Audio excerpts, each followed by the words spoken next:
2023 সালের degree pass ও certificate course তৃতীয় বর্ষ পরীক্ষার প্রকাশিত সময়সূচিতে সংযোজনকৃত বিষয় বাতিল সংক্রান্ত বিজ্ঞপ্তি প্রকাশ করা হয়েছে।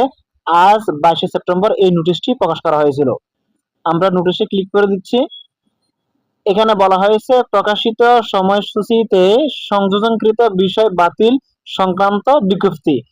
সংশ্লিষ্ট সকলকে জানানো যাচ্ছে যে জাতীয় বিশ্ববিদ্যালয়ের অধীনে 2023 সালের ডিগ্রি পাস ও সার্টিফিকেট কোর্স তৃতীয় বর্ষ পরীক্ষার 17/9/2025 প্রকাশিত পরীক্ষার সময়সূচিতে সংযোজনকৃত বিষয় গ্রন্থাগার ও তথ্যবিজ্ঞান বিষয় কোড এত সিলেবাসে অন্তর্ভুক্তি না থাকায় বাতিল করা হলো।